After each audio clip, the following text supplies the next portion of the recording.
Hello guys, welcome back again. I hope all of you are doing well, and we are going to talk about in this video education psychology topic communication medium.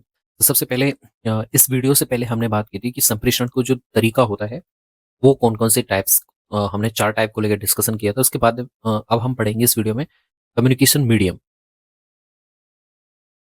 कौन-कौन से माध्यम हैं जिसकी वजह से आप संप्रेषण कर सकते हैं? ये भी कई बार क्वेश्चन पूछ लिया जाता है। तो यहाँ पे मैं आपको बेसिक तरीके से समझाने की ट्राई करूँगा। सबसे पहले हम आ जाते हैं मीडियम की लेके। तो यहाँ पे 2 तरह से आप इसे डिवाइड कर सकते हैं। एक होता है प्रिंटेड मीडियम, मुद्रित माध्यम जिसे आप कहते हैं, और एक होता है नॉन प्रिंटेड मीडियम।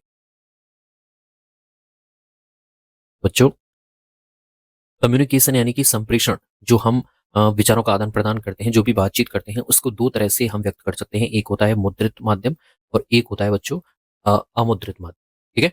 जैसे कोई प्रिंट जो फिजिकल रूप से आपको प्राप्त होगा प्रिंट के फॉर्म में, चाहे वो चार्ट है, चाहे वो आपके कोई सा भी ऐसा माध्यम है, चाहे आपका एटलस है, शब्दकोश है, समाचार पत्र है, जो भी चीज़ आपको प्राप्त होगी वो सब कैसे होगी? प्रिंट फॉर्म में होगी, तो उसे आप बोलेंगे मुद्रित माध्यम। अदरवाइज़ वो कैसा हो जाएगा बच्चों? अमुद्रित माध्यम होगा। ठीक है? तो यहाँ पे दोनों में जो क्वेश्चन आता है, दोनों को लेके कई बार पूछ लेता है, निम्न में से नॉन प्रिंटेड मीडियम कौन-सा है? या फिर निम्न में से कौन-सा माध्यम कम्युनिकेशन का नहीं है? इस तरह से पूछा जाता है। तो सबसे पहले हम मुद्रित माध्यम को देखेंगे। मुद्रित माध्यम को आते हैं बच्चों, इसको डिवाइडेशन देखें, तो ये 2 तरह से हो सकता है आपके। एक होता है आपके सेल्फ इंस्ट्रक्शनल, स्व अनुदेशित सामग्री। स्व अनुदेशित सामग्री इसमें आ जाती है, जिसे आप इंग्लिश में बोल सकते हैं सेल्फ इंस्ट्रक्शनल। ठीक है? दूसरी होती है मुद्रित सामग्री, जैसे कोई भी मुद्रित सामग्री है, चाहे वो समाचार पत्र है, ठीक है, शब्दकोश है, शोध है, कोई भी चार्ट है, ठीक है, जो प्रिंट फॉर्म में आपको प्राप्त होगा, वो सब इसमें आ जाते हैं।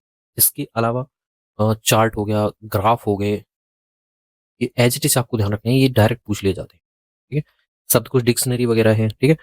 इसके अलावा कोई डायग्राम है, डायग्राम भी इसी में आएगा बच्चों। इसके अलावा कोई चार्ट है, ग्राफ है, बुलेटिन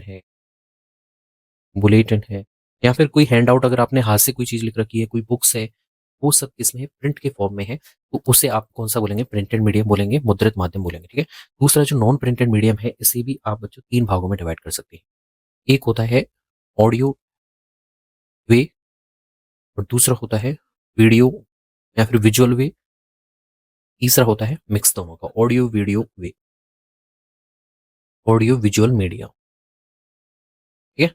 अब दोनों में सिंपल सा अंतर है। देखिए, ऑडियो जो वे होता है, जैसे आपका मान लीजिए रेडियो है, ठीक है? उसमें आपको दिखाई नहीं देता है, आप उसे सुनते हो, ठीक है? तो कानों के माध्यम से अगर आप अधिगम को ग्रहण कर रहे हो, तो वो ऑडियो माध्यम होगा, ठीक है? Non printed media. अब उसके आपके हाथ में फिजिकल रूप से कोई चीज़ प्राप्त नहीं है, जो भी सूचना है वो आप सुन रहे हो, ठीक है? दूसरा टेप रिकॉर्डर है, ये दोनों ऑडियो वे में आएँगी। वीडियो वे में आती हैं, तो आप वीडियो के माध्यम से विजुअल देख सकते हैं, जिसमें आप विजुअल माध्यम से देख सकते हैं। तो इसमें आप क्या आ जाती है बच्चों, एक तो आ जाते हैं चार्ट, एक आ जाते हैं मैप, ठीक है? मॉडल है, इसके अलावा बच्चों स्लाइड, और जो चीज़ें इंपॉर्टेंट पूछी जाती हैं एग्ज़ाम में, देखिए वो पूछी जाती हैं। एक तो पूछा जाता है एपिडायस्कोप, एपी एपिडायस्कोप पूछा जाता है।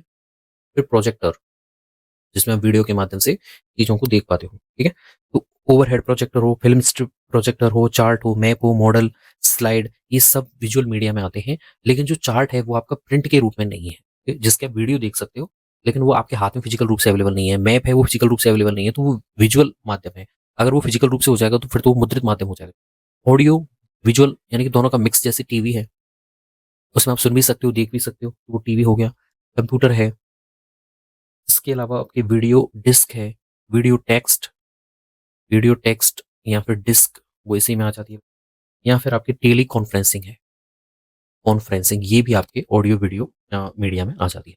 तो संप्रेषण को आप 2 तरह से देख सकते हो शॉर्ट में, मैं यहाँ पे आपको ये बताने की ट्राई करूँगा। देखिए, स्व अनुदेशित सामग्री है, और प्रिंटेड मीडिया क्यों अच्छी होती है? क्योंकि ये सरलता से उपलब्ध हो जाती हैं, देखने में आकर्षक होती हैं, इनका उपयोग करना आसान होता है, सस्ती और अच्छी सामग्री होती हैं, और पाठ्य वस्तु को स्पष्ट करती हैं, और ईज़िली अवेलेबल हो जाती हैं। और इसके लिए इन्हें समझने के लिए ज़्यादा टेक्निकल नॉलेज की ज़रूरत नहीं होती।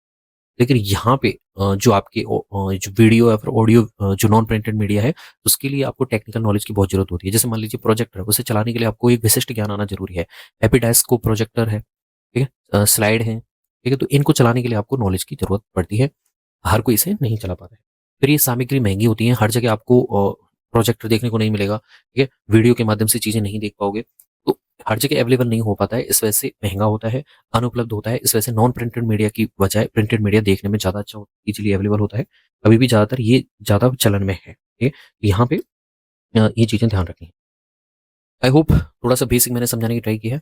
अब हम थोड़ा-सा मैं इसके अ, लाभ को लेके डिस्कस कर लेता हूँ। तो सबसे पहले हम आ जाते हैं मैं यहाँ पे आपको दोनों के लाभ बता देता हूँ, ठीक है? तो प्रिंटेड जो फॉर्म है, वो रेदर देन कैसे होती है? ईज़िली अवेलेबल होती है, ईज़िली एक्सेस हो जाती है। इसके लिए ज़्यादा स्किल की ज़रूरत नहीं,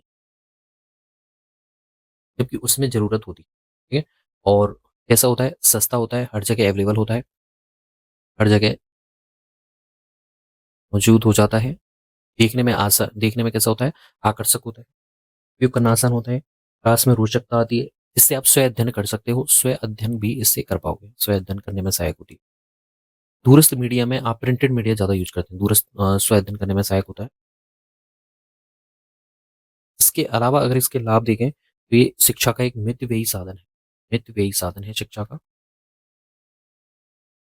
इसके अलावा बात करें अ, औपचारिक, अनौपचारिक दूरस्थ शिक्षा में इसकी भूमिका दोनों में ही इम्पोर्टेंट होती है। उपयोग करना आसान है। इसके अलावा ये इसके लाभ हैं। सीमाएँ इसकी क्या होती हैं? मुद्रित सामग्री को समझने के लिए विशिष्ट मानसिक परिपक्वता की ज़रूरत होती है। जब तक आपसे टीचर से आप नहीं पढ़ेंगे, तब तक आप प्रिंटेड मीडिया को समझ नहीं पाएँगे। इसका सही और उपयुक्त उपयोग कर पाना हर स्तर के शिक्षक की बस की बात नहीं है। इसके प्रभावशाली प्रयोग के लिए विशिष्ट कौशल की ज़रूरत पड़ती है। ठीक है? ये कुछ चीज़ें हैं और फिर अगर आप नॉन प्रिंटेड में जाओगे तो वो आपको थोड़ा-सा महँगा पड़ेगा और हर जगह अवेलेबल नहीं होता है। उसके चलाने के लिए आपको बहुत अच्छी खासी स्किल चाहिए होता है। महँगा साधन है, स्व अध्ययन करने में सहायक है, उसका भी यूज़ है। ठीक है? जब आप दूरस्थ माध्यम से करते हैं तो आजकल अ, नॉन प्रिंटेड रूप में भी चीज़ें अवेलेबल कराई जाती हैं, जो वीडियो के माध्यम से आप सही कई सारे कोर्स लेते हैं, वो नॉन प्रिंटेड फॉर्म में ही आता है। I hope this will be all about communication medium. यहाँ से एक क्वेश्चन आ जाता है तो आपको ध्यान से ये देख लें। थैंक्स।